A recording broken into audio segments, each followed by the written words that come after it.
မင်္ဂလာပါကျမတို့လူတိုင်းအတွက်ပျော်ရွှင်မှုကတိကူအရေးကြီးတာဖြစ်ပါတယ်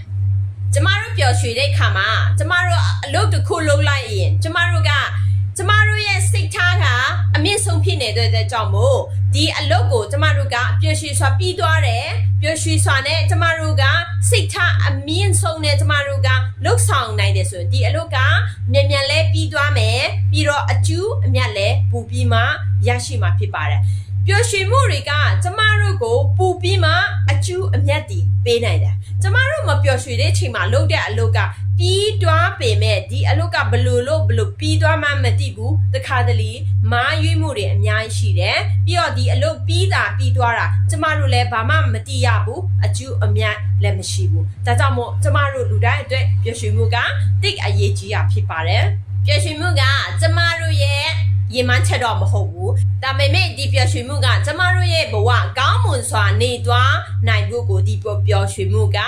ပေးနိုင်တာဖြစ်ပါတယ်ကျမတို့ကပျော်ရွှင်မှုကိုခံစားနိုင်ရမယ်မပျော်ရွှင်မှုတွေကိုကျမတို့ကမခံစားသင့်ဘူး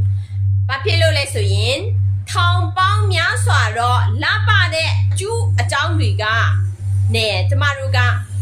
ပျော်ရွှင်မှုကိုကျမတို့ကိုလည်းကျမတို့လှုပ်ဆောင်နိုင်တာဖြစ်ပါတယ်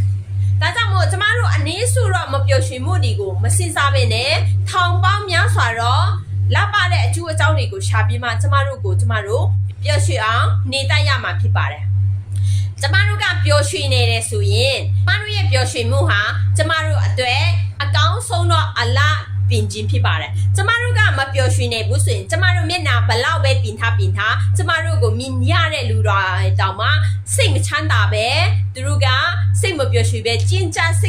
ပြီးမှအနေရခက်မှာဖြစ်ပါတယ်ကျမတို့ကိုယ်တိုင်လည်းမပျော်ရွှင်ဘူးမြင်ရတဲ့လူတွေလည်းမပျော်ရွှင်ဘူးဒါကြောင့်မို့ပျော်ရွှင်မှုဟာသူတစ်ပေါက်လည်းပေးကမ်းနိုင်တယ်ကျမတို့ကိုယ်တိုင်လည်းလူရောစိတ်ရောခန္ဓာကိုယ်တစ်ခုလုံးပျော်ရွှင်နေတဲ့အတွက်ကြောင့်မို့ပူပြီးမှကြားမာနိုင်တယ်ကျမတို့ပျော်ရွှင်နေတယ်ဆိုရင်ကျမတို့မြင်ရတဲ့လူတွေလည်းပျော်ရွှင်တယ်ဒါကြောင့်မို့ပျော်ရွှင်မှုဟာကျမတို့အတွက်တိတ်ကိုအရေးကြီးတာဖြစ်ပါတယ်ကျမတို့ကရွရွရှင်းရှင်းနဲ့နေတာကပူပြီးမှစိတ်ပျော်ရွှင်မှုရတယ်ဥပမာတစ်ခုကျမရဲ့ birthday ရောက်တော့မယ်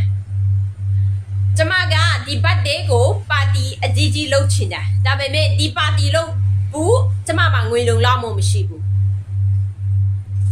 ဒါပေမဲ့ကျမကရွရွရှင်းရှင်းနဲ့ဖြတ်ကျော်ချင်တာမဟုတ်ဘူးအထူးအဆန်းနဲ့ဖြတ်ကျော်ချင်တယ်ဆိုရင်ကျမမှာငွေမရှိရင်လေကျမကချီးငါးပြီးလုပ်မယ်ဆိုရင်လေဒီ birthday party ကကောင်းမွန်